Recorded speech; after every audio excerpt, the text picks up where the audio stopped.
To build the mass of the internationalist union is extremely complex and difficult. The systemic crisis of capital does not seem to have a solution. The European Union is restructuring itself with economic, financial and institutional centralization processes which are functional to international competition.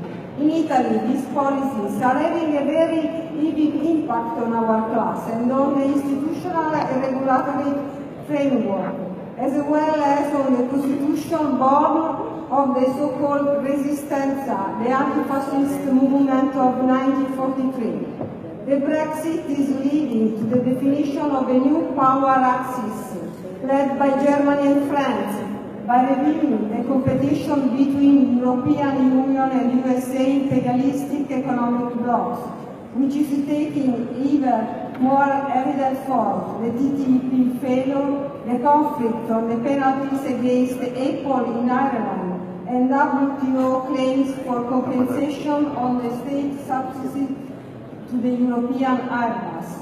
As this class struggle within European borders, the war waged on several fronts is taking up more acute forms. The migrants fleeing war zones to reach Europe, the closure of the borders in some countries, and the agreement reached with Turkey to block the migrant flow, as well as the instrumental use of the desperate people who survived the Mediterranean crossing to swell the ranks of the reserve industrial army and divide the working class from inside, are a tragedy and one of the greatest contradictions of this era. The European Union governs the various nation-states through the so-called memorandum and the recommendation, which go in the direction of cutting the welfare state and pensions, raising the retirement age and destroying labor rights. The strategy for reforming the labor market, reaffirmed in the various agendas and recommendations of the European Union, regards not only work but also the whole social system. Across Europe, the governments have implemented reforms which have devastated the forms of protection granted to workers.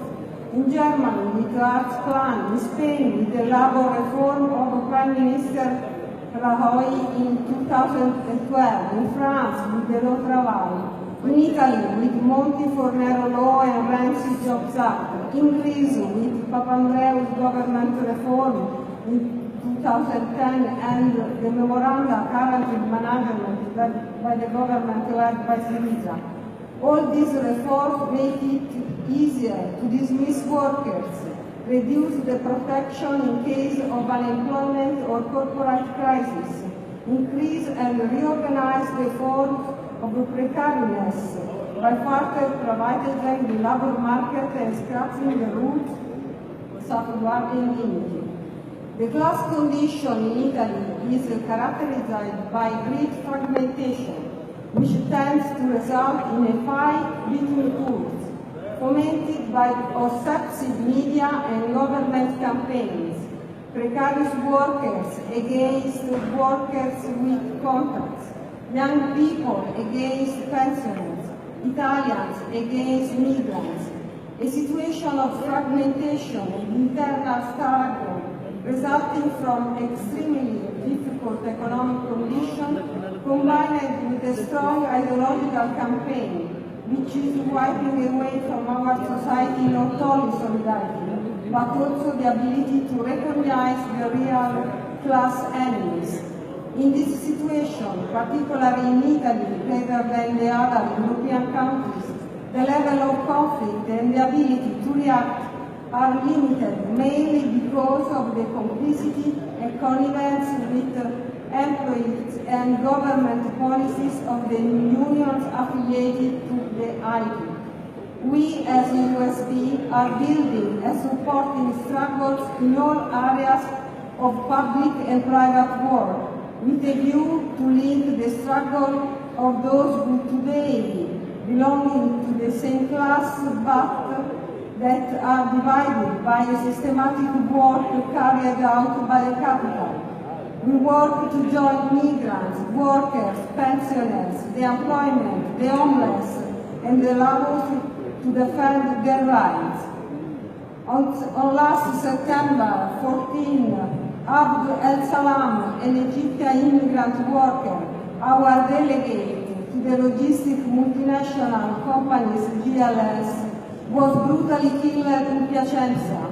Abd stood in front of his company, picketing to defend not his job, but his colleagues, giving an example of class solidarity, which is rooted in the best history of conflict-based unions. A marker which showed the brutality of an employer class that now has at its disposal all the European anti-worker policies mentioned before.